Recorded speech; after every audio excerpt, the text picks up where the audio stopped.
రైతు సోదరులకి good news. ఎట్టకేలకు వరుణుడు కొన్ని ప్రాంతాల్లోనైనా కరుణించాడు.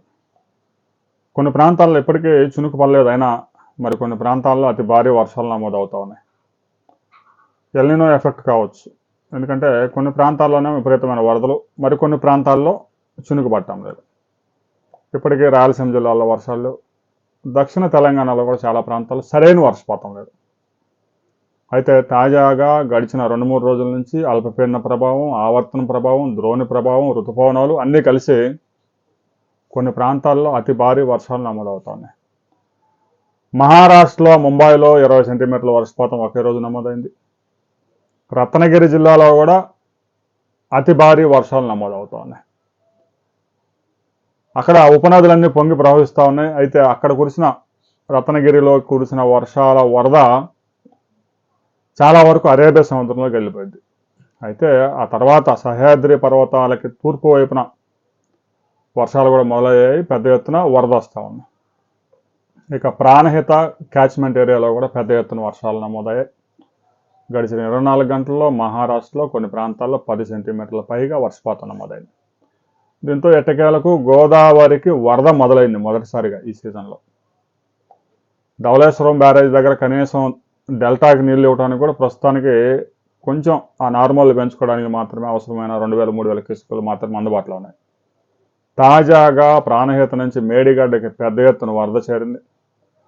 2 రోజుల కిందట 10,000 క్యూసెక్కులు ఉంటే ప్రస్తుతం 62,000 క్యూసెక్కులకు చేరింది. రాబోయే 4-5 గంటల్లో 1,00,000 క్యూసెక్కులు కూడా పెరగవచ్చు అనే అంచనాలు ఉన్నాయి. దీంతో గోదావరి ఎగువ ప్రాంతాల్లో మొదటిసారిగా వరద ప్రవాహం మొదలైంది. మేడిగడ్డ బ్యారేజ్ గేట్లు కూడా పూర్తిగా ఎత్తేసారు. ఏదో ఒక 16 టీఎంసీలు కెపాసిటీ అయినా కూడా ఎలాగో కుంగిపోయింది కాబట్టి అక్కడ నిల్వ చేస్తే ప్రాజెక్ట్ తట్టుకునే పరిస్థితులు లేవు కాబట్టి గేట్లు ఎత్తేసి వదిలేస్తూ ఉన్నారు. మేడిగడ్డలో ఏదో 2 టీఎంసీలు 3 టీఎంసీలు తప్ప. ఇక గోదావరి దిగువ ప్రాంతాల్లో ధవళేశ్వరం ఈ ప్రాజెక్ట్కి అయితే ఇబ్బంది లేదు. ఇక పోలవరం పనులు కూడా ఎఫెక్ట్ అయ్యే అవకాశం ఉంది. దానికి సంబంధించి కూడా కొంత సమాచారం రావాల్సి ఉంది. ఇక తెలంగాణలోని ఆదిలాబాదు, నిజామాబాదు, కరీంనగర్, మెదక్, సంగారెడ్డి, ఖమ్మం జిల్లా ఇటు ఈ ఉత్తర ప్రాంతంలో ఉత్తర తెలంగాణలో భారీ వర్షాలు నమోదవుతున్నాయి. ఇప్పటికే వాతావరణ శాఖ హెచ్చరికలు కూడా జారీ చేసింది. బంగాళాఖాతంలో ఏర్పడిన అల్పపీడనం తీవ్ర అల్పపీడనంగా మారింది. దాని ప్రభావం 2 రాష్ట్రాల మీద కొంతవరకు ఉన్నా ఎక్కువగా ఒడిశా, పశ్చిమ బెంగాల్, బీహార్, ఉత్తరప్రదేశ్ వైపుగా ఎక్కువగా ఉంది. ఇక ఆవర్తనం ఒకటి కొనసాగుతూ ఉంది, ద్రోణి కొనసాగుతూ ఉంది. వీటి ప్రభావంతో ఆంధ్రప్రదేశ్లోని అల్లూరు సీతారామరాజు, పోలవరం జిల్లాల్లో అతి భారీ వర్షాలు నమోదయ్యే అవకాశం ఉంది. విజయనగరం, శ్రీకాకుళం, విశాఖపట్నం ఉమ్మడి జిల్లాల్లో అక్కడక్కడ భారీ వర్షాలు నమోదయ్యే అవకాశం ఉంది. ఇక సముద్ర తీరంలో గంటకి 50 నుంచి 60 కిలోమీటర్ల వేగంతో పెను గాలులు వీస్తూ ఉన్నాయి. ఇప్పటికే 7 మంది మత్స్యకారులు గల్లంతైపోయారు. కమ్యూనికేషన్స్ కట్ అయిపోయాయి. నేవీ అధికారులు గాలింపు చర్యలు చేపట్టారు.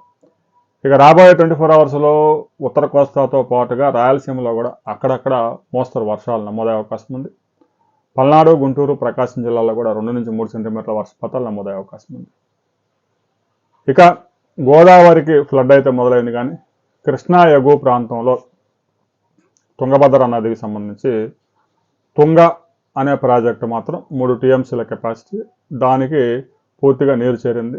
భద్ర అనే ప్రాజెక్టు కొంచెం పెద్ద ప్రాజెక్టు, 70 టీఎంసీలు దాకా ఉంటుంది. దాంట్లో అయితే 20 టీఎంసీల కంటే ఎక్కువ ఫ్లడ్ లేదు. ఇక ఆ 2 ప్రాజెక్టుల నిండితే తుంగభద్రకి ప్రాజెక్టుకి నీరు వచ్చే అవకాశం ఉంది. కానీ తుంగభద్రకి ఖరీఫ్కి వరి సాగుకి నీరు ఇవ్వలేమని చెప్పేసి ఇంజనీర్లు తేల్చి పడేశారు. రాబోయే రోజుల్లో బాగా ఫ్లడ్ వస్తే లేటుగా వరి సాగు చేసుకునేందుకు అవకాశం దొరికే పరిస్థితులు ఉన్నాయి. ప్రస్తుతానికైతే శ్రీశైలం ప్రాజెక్టుకి కానీ నాగార్జున సాగర్ ప్రాజెక్టుకి కానీ ఫ్లడ్ వరద ప్రవాహాలు అయితే పెద్దగా లేవు. శ్రీశైలంలో ఉన్న నీటిని తాగునీటి అవసరాల కోసం నాగార్జున సాగర్కి తరలిస్తూ ఉన్నారు. ఇక నాగార్జున సాగర్ నుంచి తెలంగాణలో తాగునీటి అవసరాల కోసం ఆ కెనాల్కి ఎడమ కాలం కూడా నీరు వదిలారు. హైదరాబాద్కి ఎలాగో 1200 క్యూసెక్ల నీటిని లిఫ్ట్ చేస్తూ ఉన్నారు. రాబోయే 4-5 రోజుల్లో వర్షపాతం అనుకూలించే అవకాశం ఉంది. కొన్ని ప్రాంతాల్లో భారీ వర్షాలు, అతి భారీ వర్షాలు నమోదయ్యే అవకాశం ఉంది. కానీ కరువు మాత్రం వెంటాడుతూనే ఉంది.